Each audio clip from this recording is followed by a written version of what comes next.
Hello friends, welcome to education classes. हमारे इस vast universe में कई प्रकार की मिस्टीरियस एक्टिविटीज़ अकर होती रहती हैं, जिनके बारे में समय समय पर एस्ट्रोनॉमर पता लगाते रहते हैं। इन्हीं मिस्टीरियस एक्टिविटीज़ में से एक है ब्लैक होल की फॉर्मेशन। तो आइए आज अपने इस वीडियो में ये जानते हैं कि आखिर ये यूनिवर्स के ब्लैक होल हैं क्या, ये कैसे फॉर्म होते हैं, इनका आकार कैसा है, क्या हमारे इस अनंत आकाश में सिर्फ एक ब्लैक होल है या इनकी संख्या और भी ज़्यादा है। इसके अतिरिक्त इनसे रिलेटेड और भी कई सारे इम्पॉर्टेंट पॉइंट्स के बारे में डिस्कस करेंगे। तो आइए सबसे पहले जानते हैं यूनिवर्स में इनके फॉर्म होने के प्रोसेस को। स्पेस में जब कोई विशाल तारा अपने अंत की ओर पहुंचता है तो हाईएस्ट ग्रेविटी की वजह से ये अपनी एनर्जी को तेज़ी से बर्न करते हैं। स्टार में ये एनर्जी न्यूक्लियर फ्यूज़न की वजह से उत्पन्न होती है, जिसकी वजह से स्टार के सेंटर में राख का एक बहुत बड़ा ढेर बन जाता है, जो वास्तव में आयरन होता है।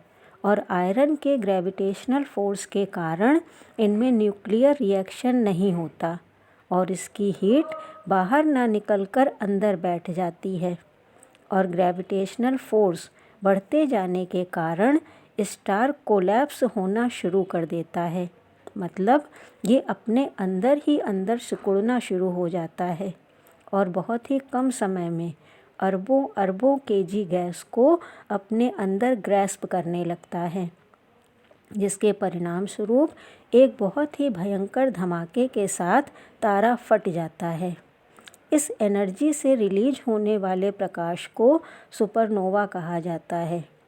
इस एनर्जी के रिलीज़ होने के बाद बाकी बचा स्टफ़ एक पॉइंट में संघनित हो जाता है, जिसे सिंगुलैरिटी बोलते हैं। ब्लैक होल्स की फॉर्मेशन क्योंकि एक तारे या स्टार से होती है, इसलिए इन्हें तारकीय या स्टेलर भी कहा जाता है। इन ब्लैक होल्स के द्वारा प्रकाश को पूरी तरह ऑब्जर्व कर लिया जाता है, इसलिए यूनिवर्स में इन्हें देख पाना पॉसिबल नहीं होता।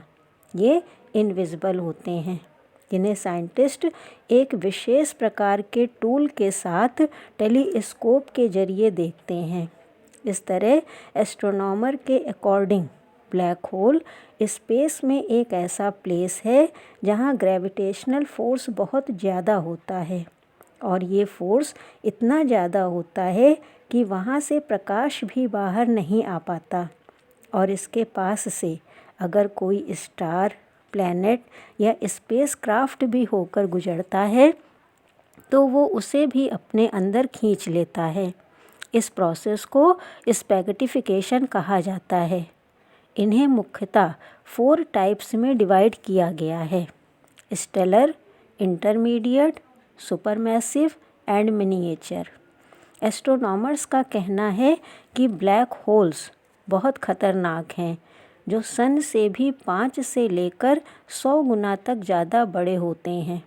सिर्फ हमारी मिल्की वे में ही इनकी संख्या 100 मिलियन से ज़्यादा है।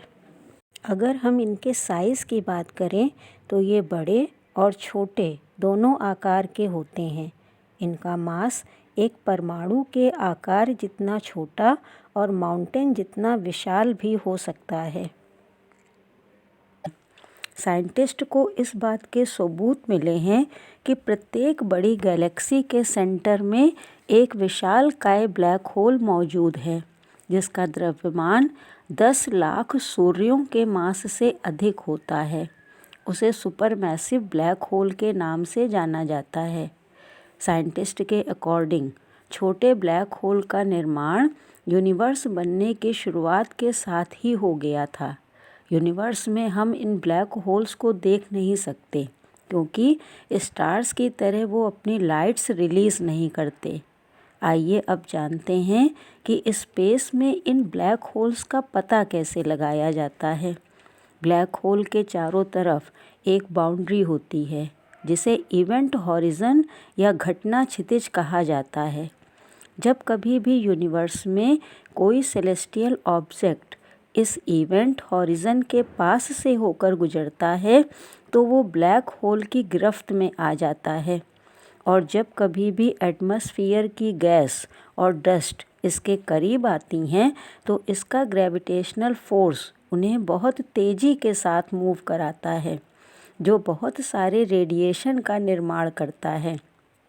इस प्रोसेस के दौरान इस इवेंट हॉरिज़न से लाइट निकलती हुई दिखाई देती है, जिसको देखने के लिए साइंटिस्ट स्पेस में सैटेलाइट्स और टेलीस्कोप का यूज़ करते हैं। 1970 में सिग्नस X1 पहला ऐसा ब्लैक होल था जिसकी पुष्टि हुई।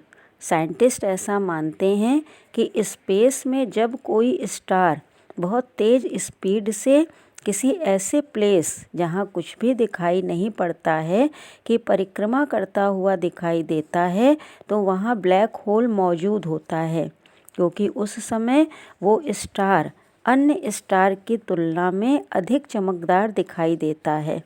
ब्लैक होल के अंदर क्या है ये अभी भी वैज्ञानिकों के लिए एक पहेली बना हुआ है, क्योंकि ब्लैक होल में जाकर वापस आना संभव नहीं है, क्योंकि वहाँ भौतिकी का कोई भी नियम लागू नहीं होता है। अगर हम इससे रिलेटेड रिसर्च की बात करें तो यूनिवर्स में ब्लैक होल के अस्तित्व के बारे में सबसे पहले 1916 में अल्बर्ट आइंस्टीन ने बताया था, लेकिन इसके लिए ब्लैक होल वर्ड का यूज़ पहली बार 1967 में अमेरिकी एस्ट्रोनॉमर जॉन व्हीलर द्वारा किया गया था। इसकी सबसे पहली पिक्चर को 2019 में इवेंट हॉरिज़न टेलीस्कोप के सहयोग से कैप्चर किया गया, जो हमारी अर्थ से 55 मिलियन प्रकाश वर्ष दूर मौजूद था, जिसकी दिलकश फ़ोटो ने दुनिया भर के वैज्ञानिकों को रोमांचित कर दिया था। तो ये था डिटेल एक्सप्लेनेशन ब्लैक होल्स के बारे में। आई होप आपको मेरा ये वीडियो हेल्पफुल लगा होगा। अगर आपको मेरे वीडियोस नॉलेजेबल लगते हैं और आप मेरे एक्सप्लेनेशन से इसे इजी वे में समझ पाते हैं तो please do like, share and subscribe to my channel.